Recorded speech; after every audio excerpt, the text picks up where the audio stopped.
We have studied 3 points in consideration as the essentials. Today we will have to analyze the next features or essentials. The first one among the it must be lawful. Consideration must be lawful.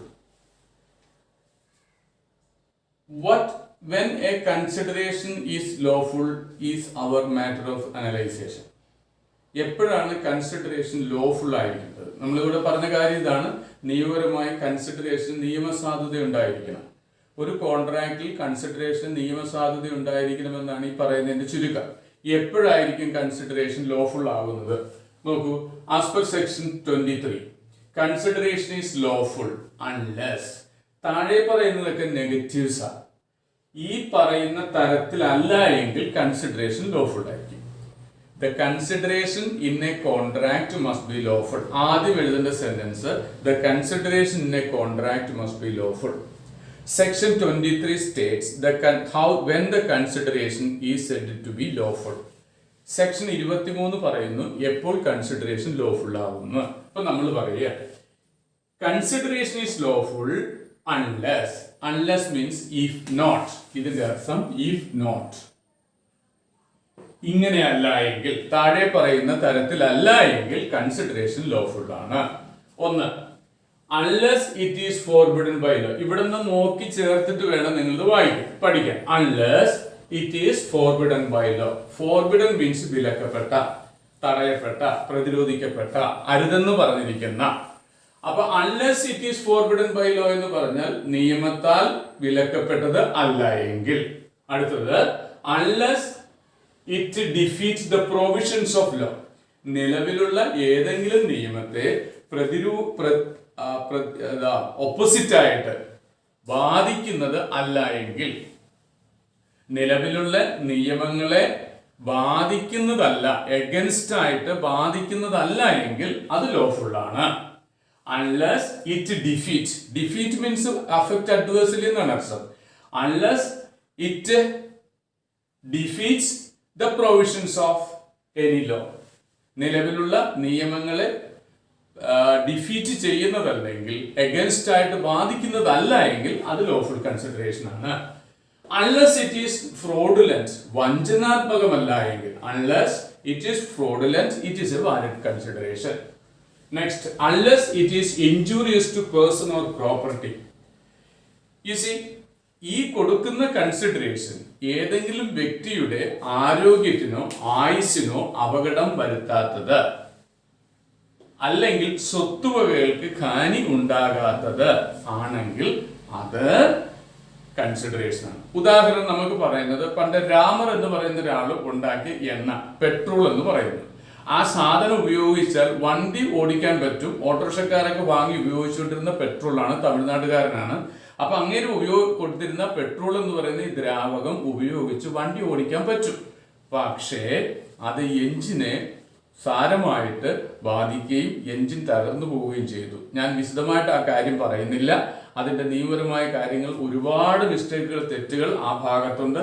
അതുകൊണ്ടാണ് അദ്ദേഹം ശിക്ഷിക്കപ്പെട്ടത്. നമ്മളിവിടെ പറയുന്നത്, നാം ഉപയോഗിക്കുന്ന വസ്തു കൊണ്ട് നമ്മുടെ സ്വത്തിന് അല്ലെങ്കിൽ യന്ത്രസാമഗ്രികൾക്ക്, ഉപകരണങ്ങൾക്ക് അപകടം വരുന്നതല്ല എങ്കിൽ അത് കൺസിഡറേഷൻ ആണ്, ലോഫുൾ കൺസിഡറേഷൻ. അപ്പൊ രണ്ട് പറഞ്ഞു, വ്യക്തിക്കും സ്വത്തിനും ഹാനി വരാത്തതാണെങ്കിൽ ലോഫുൾ കൺസിഡറേഷൻ, അതാണ് എന്റെ അർത്ഥം. അടുത്തത്, അൺലെസ് ഇറ്റ് ഈസ് ഇമ്മോറൽ. നമ്മൾ ഇമ്മോറൽ അല്ല എങ്കിൽ അത് വാലിഡ് കൺസിഡറേഷൻ. ഇമ്മോറൽ ആണെങ്കിൽ അത് വാലിഡ് കൺസിഡറേഷൻ അല്ല. Okay, unless it is immoral. ഇനി അടുത്തത്, is opposite to public policy. അടുത്തത്, unless it is opposite to public policy. പൊതുജന താല്പര്യത്തിന് എതിരല്ല എങ്കിൽ അത് വാലിഡ് കൺസിഡറേഷൻ ആണ്. എങ്ങനെയാ? Unless it is opposite to public policy, പൊതുജനത്തിന്റെ താല്പര്യങ്ങൾക്ക് വിരുദ്ധമല്ല എങ്കിൽ that consideration is a valid consideration. അപ്പൊ നാലാമത്തെ പോയിന്റ് തീർന്നു. ഇനി നമുക്ക് അഞ്ചാമത്തെ, it must be real. The consideration in a contract must be real. What does it mean? Real ആയിരിക്കണം. But what it cannot be consideration in a contract must be real and not illusory. Illusory means that creates some illusion. Illusion create ചെയ്യുന്നതാണെങ്കിൽ നമുക്ക് അതിനെയാണ് ഇല്ലുസ്ട്രി എന്ന് പറയുക. ഉദാഹരണത്തിന് നമ്മൾ പറയുന്നു മരുഭൂമി അല്ലെങ്കിൽ നമ്മുടെ റോഡിലെ ഹൈവേയിൽ ദീർഘമായ യാത്ര ചെയ്യുമ്പോൾ നല്ല വെയിലുള്ള സാഹചര്യങ്ങളിൽ വാഹനത്തിന്റെ ഫ്രണ്ടിൽ നിന്ന് ദൂരേക്ക് നോക്കുമ്പോൾ നമുക്ക് റോഡിൽ വെള്ളം കിടക്കുന്നതായിട്ട് തോന്നാം. That is an illusion. അതൊരു മിഥ്യാബോധമാണ്. അങ്ങനെ ഇല്ലാത്ത സാധനം ഉണ്ടെന്ന് തോന്നുന്നത് ഒരിക്കലും കൺസിഡറേഷൻ അല്ല. അതാണ് അതിന്റെ example. Consideration is in a contract must be real and cannot be illusory. Consideration is said to be unreal when it is physically impossible, legally impossible. എപ്പോഴാ കൺസിഡറേഷൻ ഇമ്പോസിബിൾ ആയിട്ട് വരുന്നത്, റിയൽ അല്ലാത്തത്?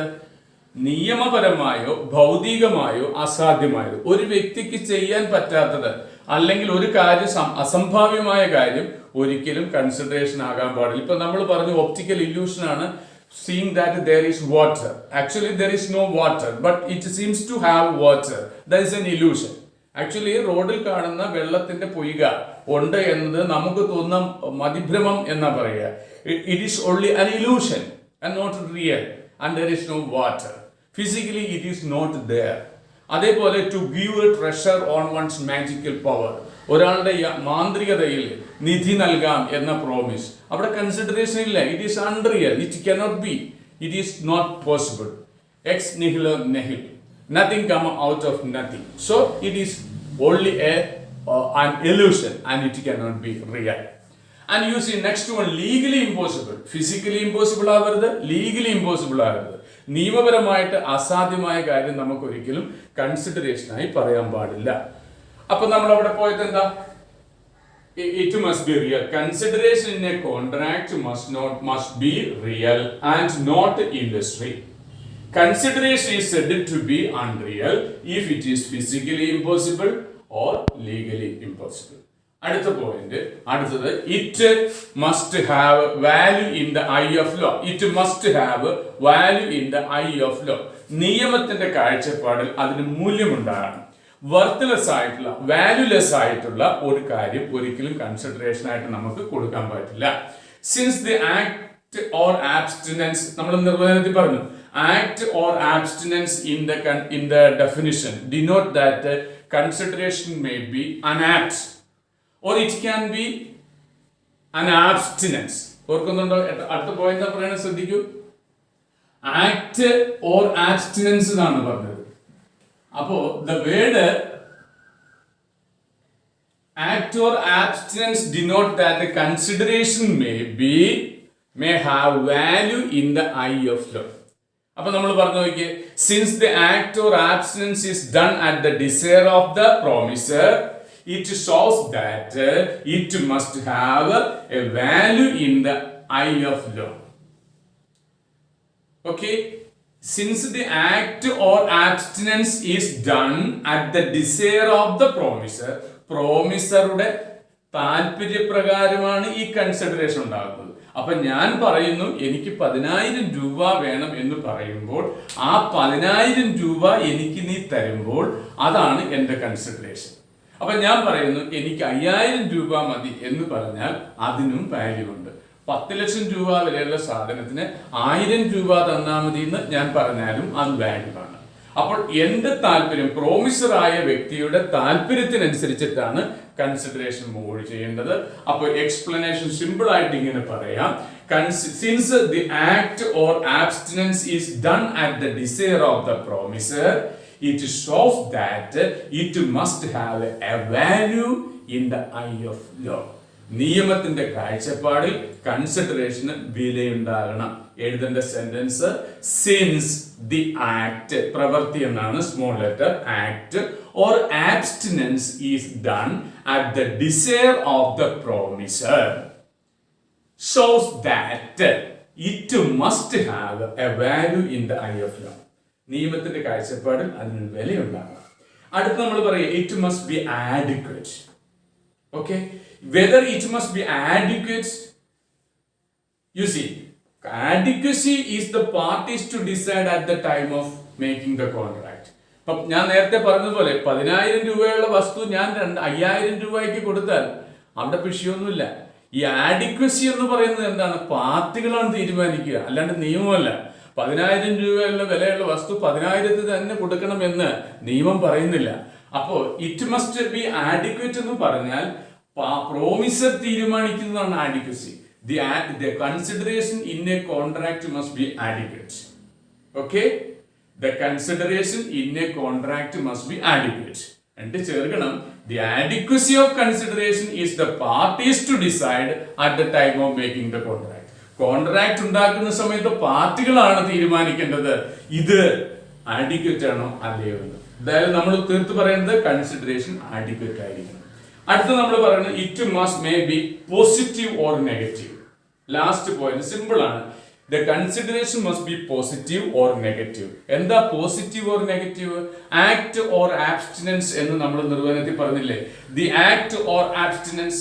ആക്ട് എന്ന് പറയുന്നത് positive, abstinence എന്ന് പറയുന്നത് negative. എന്ന് പറഞ്ഞാൽ ചെയ്യാതിരിക്കലല്ല, ചെയ്യുന്നതിൽ നിന്ന് ഒഴിഞ്ഞു നിൽക്കൽ. ഞാൻ അന്ന് പറഞ്ഞു, പല പ്രാവശ്യം നമ്മൾ പറഞ്ഞു, ഒരു പ്രവൃത്തി ചെയ്യുന്നതിൽ നിന്ന് മാറി നിൽക്കുക എന്ന ഒരു പ്രവൃത്തിയാണ് ചെയ്തതെങ്കിൽ അതിനെയാണ് ആബ്സ്റ്റിനൻസ് എന്ന് പറയുക.